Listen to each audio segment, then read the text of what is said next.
नमस्ते, जय हिंद। मित्र देश देख रहे हैं आप। दोस्तों, आज मित्र देश में हम बात करेंगे भारत के उन दो दोस्तों की जो भारत के तो दोस्त हैं लेकिन आपस में बहुत अच्छे रिश्ते नहीं हैं। जी हां, बात कर रहे हैं रूस और अमेरिका की। रूस और अमेरिका वैसे तो एक दूसरे को देखना नहीं पसंद करते थे, लेकिन जब से डोनाल्ड ट्रंप की सत्ता में वापसी हुई अमेरिका में, तब से रूस को लेकर थोड़ा सा नजरिया बदला है और रूस के साथ अमेरिका बातचीत करने में दिलचस्पी दिखा रहा है। यूक्रेन के साथ जो पीस डील होनी है उसको लेकर अमेरिका चाहता है कि रशिया और यूक्रेन आपस में बैठकर बात कर लें, और यह पीछे से चल रहा है ट्रंप की पहल के बाद से। यानी कि व्लादिमीर पुतिन को मनाकर बातचीत की मेज तक तो कम से कम डोनाल्ड ट्रंप लेते आए हैं। इसके पहले जब तक जो बाइडेन थे तब तक रिश्ते बहुत बुरे थे और अमेरिका रूस को देखना नहीं चाहता था, और रूस भी लगातार अमेरिका को धमका ही रहा था, अपने ठेंगे पर रख रहा था, क्योंकि व्लादिमीर पुतिन का तेवर भी वैसा ही है। लेकिन अब क्या किया है भारत के इन दो मित्र देशों ने? तो दरअसल इन्होंने स्पेस स्टेशन का जो इनका काम है, लाख लड़ाई झगड़े के बावजूद, लाख तनातनी के बावजूद दोस्तों, इंटरनेशनल स्पेस स्टेशन पर काम इनका जारी है। और इसी के तहत एक नए मिशन पर अमेरिका और रूस के अंतरिक्ष वैज्ञानिक जो हैं वो यात्रा पर निकल गए और पहुंच गए अंतरराष्ट्रीय स्पेस स्टेशन पर। इस वीडियो में बात करेंगे कि अंतरराष्ट्रीय स्पेस स्टेशन जो होता है उसका हिसाब किताब क्या है, कितना बड़ा होता है, खर्चा कैसा होता है, लोग कैसे रहते हैं, क्या वहां पर समीकरण है दिन रात का। इसके अलावा भारत और चीन कहां खड़े हैं अंतरराष्ट्रीय स्पेस स्टेशन के मुकाबले में, भारत की क्या स्थिति है और चीन की क्या स्थिति है। तो एक एक करके तो सबसे पहले खबर बताते हैं आपको इस वीडियो में। तो खबर यह है कि सोयूज बूस्टर रॉकेट से तय वक्त पर बोकोनूर लॉन्च सर्विस पैड से इस रॉकेट ने उड़ान भरा। ये रूस ने कजाकिस्तान में लीज पर लिया हुआ जगह है। इसमें 3 क्रू सवार थे। सोयूज MS-27 सफलतापूर्वक अंतरराष्ट्रीय स्पेस स्टेशन में डॉक कर गया। इसमें नासा के अंतरिक्ष यात्री किम और रूस के सार्गाई रेजिको और एलेक्सी जुब्रित्स्की अंतरिक्ष में लगभग 8 महीने बिताएंगे। जहां तक बात है अंतरिक्ष यात्रियों की, तो इसमें जो अमेरिकी यात्री हैं वो हैं अमेरिका नौसेना के लेफ्टिनेंट कमांडर किम। नासा ने बताया है कि किम भविष्य में अंतरिक्ष मिशनों के लिए क्रू का काम करेंगे।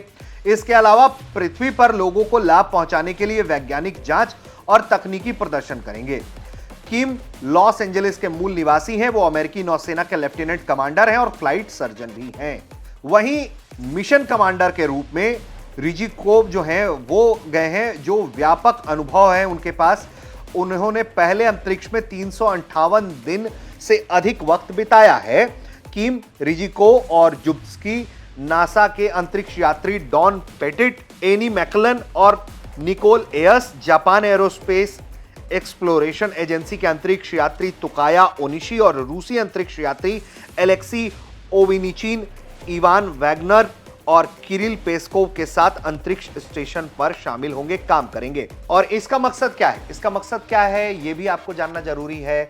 दरअसल बताया यह जा रहा है कि 72 से 73 ऐसे वैज्ञानिक कार्यक्रम हैं जो कोई उसमें हिस्सा लेंगे, और इस कार्यकाल के दौरान जब इन्हें 8 महीने रहना है, इस दौरान ये सब होगा, और कई वैज्ञानिक प्रयोगों में शामिल होंगे। स्टेशन की जो प्रणालियों के रखरखाव में ये सहायता करेंगे, कार्गो वाहन के आगमन और प्रस्थान की देखरेख करेंगे। इसके साथ ही वहां तमाम जो गतिविधियां हो रही होंगी उसको भी ये रिकॉर्ड करेंगे।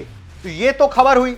अब आपको दोस्तों सबसे पहले बताते हैं कि जिस जगह पर ये लोग गए हैं वो जगह क्या है। हम बात कर रहे हैं अंतरराष्ट्रीय स्पेस स्टेशन की। तो अंतरराष्ट्रीय स्पेस स्टेशन क्या होता है, जरा इसको भी पहले समझिए। दरअसल ये वो अंतरिक्ष में मौजूद प्लेटफॉर्म है जहां अंतरिक्ष जाने वाली सवारियां उतरती हैं। जैसे हमारे यहाँ एक पॉइंट है, एक जंक्शन होता है, वैसा ही वहां पर ये एक प्लेटफॉर्म है जहां अंतरिक्ष जाने वाली सवारियां जो हैं उतरती हैं, यहां पर ही रहती हैं और विज्ञान के बड़े बड़े एक्सपेरिमेंट्स करती हैं। धरती से ये जगह एकदम ही अलग मालूम पड़ती है। आप अचंभित हो सकते हैं कि इंटरनेशनल स्पेस स्टेशन में 24 घंटे में 16 बार सूर्योदय और 16 बार सूर्यास्त होता है। इंटरनेशनल स्पेस स्टेशन में जो स्थिति होती है, एक तो वो बहुत आश्चर्यजनक होती है, पृथ्वी से इतर होती है, और ये भी हम कह सकते हैं कि यहां 90 मिनट का दिन होता है और 90 मिनट की रात होती है, और ऐसा 24 घंटे में 16-16 बार होता है। इंटरनेशनल स्पेस स्टेशन कहां स्थित है? तो ये पृथ्वी से 403 किलोमीटर की ऊंचाई पर पृथ्वी के चक्कर लगा रहा होता है। इस दौरान इसमें अंतरिक्ष यात्री मौजूद होते हैं। लगभग 28,000 किलोमीटर प्रति घंटे की रफ्तार से इंटरनेशनल स्पेस स्टेशन पृथ्वी की परिक्रमा करता है। उसमें उसे 90 मिनट लगते हैं, यानी कि एक चक्कर 90 मिनट में पूरा हो जाता है। अब जिस जगह पर ये लोग गए हैं, ये स्पेस स्टेशन कितना पुराना है? तो इंटरनेशनल स्पेस स्टेशन का जो पहला हिस्सा है वो नवंबर 1998 में लॉन्च हुआ। एक रूसी रॉकेट ने रूसी जारिया नियंत्रण मॉड्यूल लॉन्च किया। लगभग 2 हफ्ते बाद अंतरिक्ष शटल एंडेवर और जारिया की मुलाकात होती है। अंतरिक्ष शटल यूएस यूनिटी नोड ले जा रहा था। क्रू के सदस्यों ने यूनिटी नोड को जोरिया से जोड़ देते हैं। स्पेस स्टेशन में अगले 2 सालों में और भी हिस्सों को जोड़ा जाता है, जब तक कि यह रहने के लिए तैयार नहीं हो गया।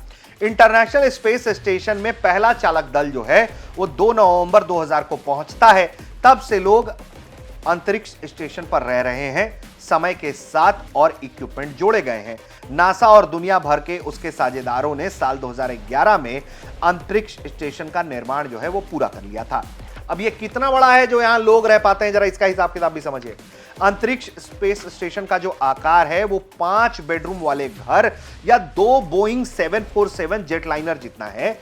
इसमें 6 लोगों के चालक दल और कुछ जो विजिटर्स हैं उनको ये रहने की जगह देता है।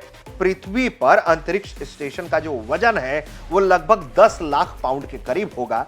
अपने सौर सारणियों के किनारों से मापा गया स्टेशन जो है अंत क्षेत्रों सहित एक फुटबॉल मैदान जितना जो है क्षेत्र को कवर कर लेता है। इसमें संयुक्त राज्य अमेरिका, रूस, जापान, यूरोप की प्रयोगशाला मॉड्यूल जो हैं वो मौजूद हैं। अब क्या स्थिति है भारत और चीन की? दरअसल भारत का अपना अभी कोई अंतरिक्ष स्टेशन नहीं है। हालांकि भारत इस दिशा में काम कर रहा है। इसरो की योजना है कि साल 2035 तक अपना अंतरिक्ष स्टेशन तैयार कर लिया जाए और इसे भारतीय अंतरिक्ष स्टेशन यानी कि BAS कहा जाएगा। चीन कहां है? चीन का क्या हालचाल है? तो दरअसल चीन ने हाल ही में अपना एक अंतरिक्ष स्टेशन तैयार किया है।